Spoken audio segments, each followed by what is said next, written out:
เยอะควรอาบัติหัวความจะแถมมันให้เสยโยสิทธิโสภมหากรุณานิโกนะโตหิตายา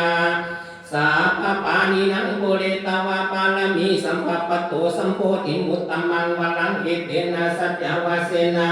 วันตุเตไสยมังครังไสยมังครังไสยมังครังวัดพรเดนางสุภพรนิพพานลักจงหายสัพพทุกข์หายสัพพโศกหายสัพพโลกหายสัพพภัยหายขีสเดียดจังให้เวลาอยู่ในสาขานรรัตประสาทิปไตยประสาทุลาววัดพรเดนางสุภพรนิพพานลักจงมันยืนอย่ามีโศกมีเศร้าเวลากลับขึ้นประเทศขอให้มีไสมีโศกไปอย่าข้ามมาอย่าปองขอให้มีพี่น้องเต็มบ้านเต็มเมืองเสนาเนืองยอมมือนกนอกเสินเยอะกว่าเอ้ยเสินเยอะกว่าเอ้ยเสินขวัญนางสุภาพรนิพพานหลักมานำทางคนทองไปตามปองคนเดียวมากินข้าวต้มและข้าวหวานที่เจือจางด้วยน้ำตาและน้ำอ้อยหมอพรหอมจอยวันนางสุภาพรนิพพานรักจงตามว่า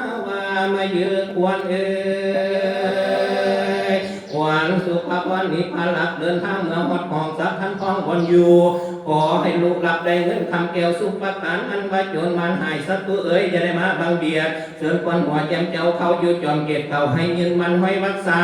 ขันว่าไปทางใต้ให้มีผู้ช่วยหัวเจ้าเหนือขันว่าไปทางเหนือให้มีผู้ช่วยสร้างสองฝักทางมีผู้ช่วยดอกไม้และเงินคำนอนรับไว้พรแด่นางสุภาพรนิพพานรับจงมันคงทันองแกนตาเก่าเท่าห้อยสาวพวัตสาจัตตโลธรรมาวัฏทันปีอายุวันโนสุขังภาลังอันเดียมือจับประกวดเดิมมือจับประกวดเดิมหมอกหมอกทางที่ตำกองอันนี้ที่พี่น้องกระจับไฟกระตุ้นเป็นการประกวดเป็นการอาการสมโอกาสในเวลานี้ถือว่าเป็นฤกษ์งามยามสอบเมื่อประกอบบันดีฤกษ์ดียามดีมุงคุณดีหุ่งยามดีสว่างดีลัคนาดีผู้ดีการธรรมราบาสีน้ำอู้สู้ผลเนี่ยสำเร็จเสร็จสิ้นลงไปแล้วในน้ำหมอกก่อนน้อมบารมีของพระเจ้าใหญ่อยู่ที่วัดไม้โศกขำและบุญบารมีของพระอาจารย์ดาวเสด็จเลิศมณีจุคุ้มปกปุกปักรักษานางสุภาพรนิพพานลักษณ์เดินทางด้วยความสวัสดิภาพหายทุกข์หายโศกหายโรคหายภัยเจ็บไหนผ่อนบอกเก็บนอกผ่อนเสียกินขวานจานข้าวเสียตนี้ต่อไปคุณประสิทธิ์รัตนใจปกปักรักษาอายุปโนสุปังพลังยติยตังปริหารันตุทุกิยติยตังปริหารันตุตาติยมปิยติยตังปริหารันตุมันบนถนนแกนมันยืนพอมีหมดอาจารย์ใหญ่เราเสด็จปิดน้ำมนต์ก่อนนะน้ำมนต์สายันโตโพธิยามุเลสกายานังเทวัตโนเอวังกวังวิสัยโยวิสัยสุสัยมังกาเลอปาราสิตาปันนังเกสิเสสัตเวโกกาเลอภิเสเกสัพพะพุทธานังอังคปะโตปโมทันเตสุนาคตังสุมังคารังสุภาปะตังสุโหติตังสุตโนสุโมโตจัสสุนิตังภุมมาจาริสุปัสสะทินังกายกรรมังวาจากรรมังปัตตาทินังปัตตาทินังมโนกรรมังปานิสิเตปัตตาทินาปัตตาทินานิกัตตวานะระพันตาเอปัตตาทิ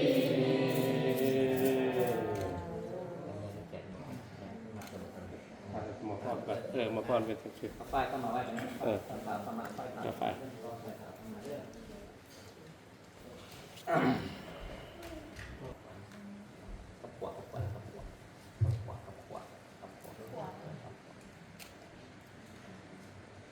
สาวจะได้ไฟนี่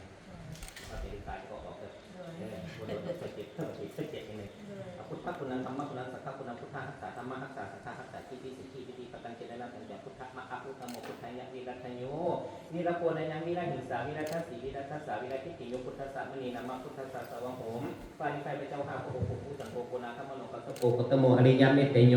จงเทพบาลีนโมปักขังสาวสุปปนิพพานรับเดินทางด้วยความสวัสดิภาพเอจะมาพานมันยังมาเป็นประชาอีกท่านหนึ่งในนามหมอกรขอแพทย์บารมีนพระเจ้าองค์คือพระเจ้าใหญ่จิตแดงเจ้าพ่อปักกระดิ่งเจ้าพ่อมหาธาตุเจ้าพ่อหนุ่มโลกเจ้าพ่อผาแดงยเมศสีเมืองตลอดพระเจ้าห้าพระองค์ผู้สันโธโกนาธรรมโนกัสโกกัตโมอริยเมตเตโยเจ้าขมอมจงหัวพระเจ้าจะดีมีแห่งหายปัญญาโลกาความเจ็บจะได้ความใครยังมีหายผู้หายโศกหายโรคหายภัยผู้สุขิปปักรักษา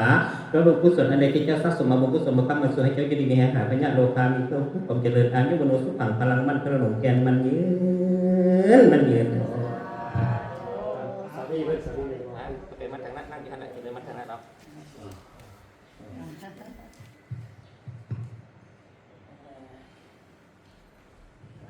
มกันจวม มีละ เอา ก่อน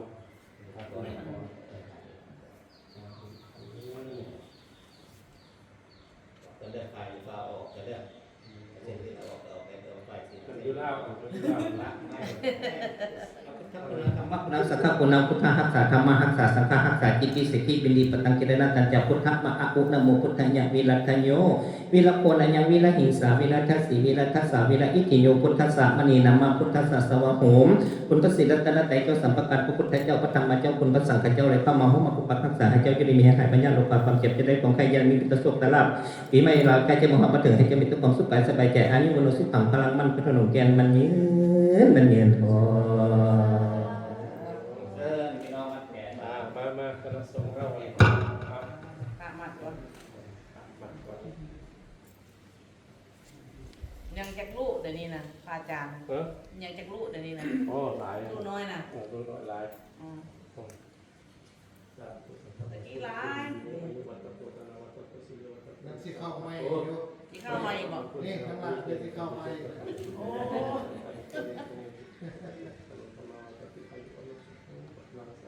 เสื้อเถาแก่ก่อนเถาแก่มาเถาแก่กันมาเข้ามาเถาแก่เข้ามาเออ